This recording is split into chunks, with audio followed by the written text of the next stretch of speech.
হাসপাতালে চিকিৎসাধীন রোগীর মৃত্যু, দেখা নেই পরিজনদের। গতকাল থেকে ধূপগুড়ি মহকুমা হাসপাতালে পড়ে রয়েছে মৃতদেহ। বিপাকে হাসপাতাল কর্তৃপক্ষ।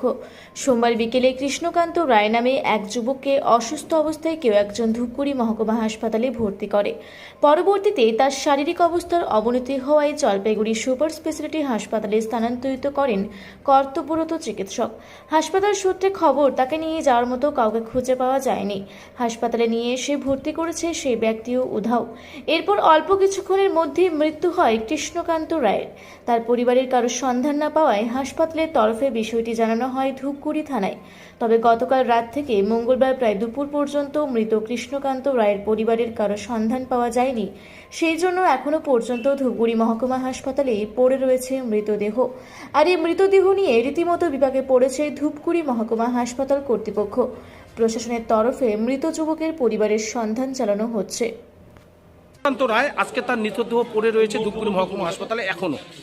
আপনি কি দেখছেন তার কি চিকিৎসা বা কি ঘটনা হয়েছে একটু যদি জানেন বলেন। আমি শুরু থেকে দেখি নেই, দেখেছি ওইখানে পড়ে আছে, আবার চিল্লাচিল্লি করতেছে, একটু দেখলাম, তো এখান থেকে দেখে আবার চলে আসি। আমি জানি অন্য কিছু হয়তো বৃষ্টি পান করছে, ওটা বমি পড়াবে কি ওখানে নিয়ে গেছে সেটার জন্য। তারপরে আর আমি দেখিনি, পরে চলে গেছিলাম। তারপরে যে আজকে সকালবেলা আইসা শুনেছি যে ওটা ডেড বডি পড়ে আছে।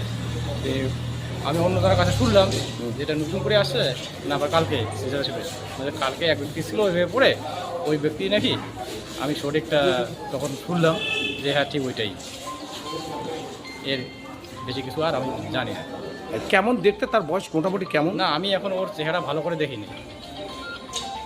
কালকে আপনার চোখের সামনে এই ঘটনা? আমি শুনতেছি বাইরের থেকে, আবার ওই দিকে গিয়ে দেখলাম তো চেহারা ভালো করে আমি দেখছি, আবার মনে ছটফট করছে। আপনি দেখছেন? এটাই দূর থেকে দেখছেন? দেখছি। আপনার নাম? সত্য রায়। কটার সময় আপনি তাকে দেখেছেন? মোটামুটি কটা হবে, 8:30 9টা হবে। 8:30 না? ধন্যবাদ। কি হয়েছে, আপনি গতকালে কি দেখেছেন? গতকালকে আমার শরীরটা খুবই অসুস্থ ছিল, আমার জ্বর হয়েছিল। কালকে রাত্রে কটা বাজে, তখন 8টা। হ্যাঁ, 8টা। তখনই আমার বড়োর সঙ্গে ডাক্তার দেখাতে এসেছিলাম। হ্যাঁ। আসার পরে দেখি ওই ছেলে হ্যাঁ সুস্থ একদম। বয়স অনুমানিক কত হবে তার? বয়স ওর কত হবে, 25। হ্যাঁ, 25-26 হবে হয়তো। কি অবস্থায় দেখছেন তাকে? ও ভালোই ছিল, সুস্থ, হাতে ছেলেন লাগানো ছিল, ছেলেনের ইটা ছিল আর কি, ছেলেন ছিল না। ও বাইরে হাইটে আসলো, ওই পুলিশ দাদাটা ছিল, ওই পুলিশ দাদাটা ওকে হাত ধরে নিয়ে আসলো। তো আমি আবার বলতে বললাম কি ছেলেটার জন্য কি হয়েছে, ওকে ধরে নিয়ে আসতেছিল কেন, কি যেন কি ব্যাপার জানি না। তা আমি না আবার ভালো করে দেখলাম, একটু দেখি কি পুলিশ আই না ওকে ওখানে বসানোর পরে ওনা কিছু জেরা করতেছিল। তখন ও সব কথাই বললো উল্টাপাল্টা। তা আমি আবার পুলিশ দাদাটাকে জিজ্ঞাসা করলাম যে কী হচ্ছে, কী ব্যাপার।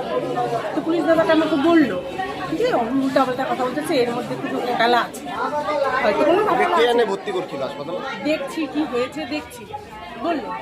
তা আমি আবার অনেকক্ষণ দাঁড়িয়ে শুনলাম, আমার বড় ওষুধের জন্য দাঁড়াইছে, আমার শরীরটা ভালো না, কারণ দাঁড়িয়ে শুনছি যে কী হয়েছে দেখি তো ছেলেটার বলে কেউ নেই। ছেলেটা বলছে যে আমার ছোটোবেলা থেকে বাবা মা কেউ নেই, ভাই। আমি বললাম তোমার ভাই বোন নেই? আমি জিজ্ঞাসা করলাম, আমার শরীরটা এখনও অসুস্থ, অত কথা দিতে পারছি না, রক্ত পরীক্ষা হবে আমার একটু করে। তা আমি বললাম তোমার কী হয়েছে, ভাই বোন নেই? বলে কি না আমার ভাই বোনও নেই, আমার ভাই বোনও নেই, কেউ নেই, আমি ছোটোবেলার থেকে। আচ্ছা, কে এসে ভর্তি করেছে সেটা জানেন না, ও কয়েকটা ছেলেকে জিজ্ঞাসা করতে ছিল পুলিশ দাদা যে কে ভর্তি করালো, তোমরা কি দেখছো? বলে কি হ্যাঁ 2টা ছেলেকে দেখছিলাম, ছেলে 2টা তো বেরিয়ে গেছে। আচ্ছা, এখন কি শুনলেন? এখন ওই ব্যাপারটাই আমি, আপনারা যখন এখানে বলতেছিলেন তখনই আমি, তার দেহ পড়ে রয়েছে, সেটাই আমি তো শুনি অবাক যে কালকে সুস্থ ছেলেটাকে আমি দেখে গেলাম, ওখানে পুলিশ দাদার সঙ্গে কথা বলছে, তো সেই ছেলেটা হঠাৎ কি করে মারা গেল? আমি রাতে মারা গেছে, দীর্ঘক্ষণ পড়েছিল, এখনো পরিবারের লোকজন খোঁজ নেয়নি। কি বলবেন এই বিষয়ে? সেটাই আমি অবাক যে কি করে এটা হলো। ওকে তো সুস্থ দেখলাম আমি এখানে, সুস্থ দেখে গেলাম, কথা বলছে, হাঁটাহাঁটি করতেছিল। আপনার নাম? আমার নাম অনিতা দাস, আমার বাড়ি বিনয় সামা। ধন্যবাদ। জলপাইগুড়ি থেকে কনক অধিকারীর রিপোর্ট, রূপসী বাংলা মিডিয়া।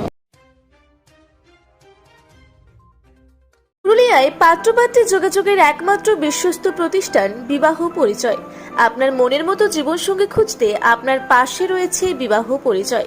তাই আর দেরি না করে আজই যোগাযোগ করুন বিবাহ পরিচয় municipality commercial complex, second floor, Chaibasa road, opposite PWD office, Purulia. Mobile নম্বর 9232440272 অথবা 8370970472।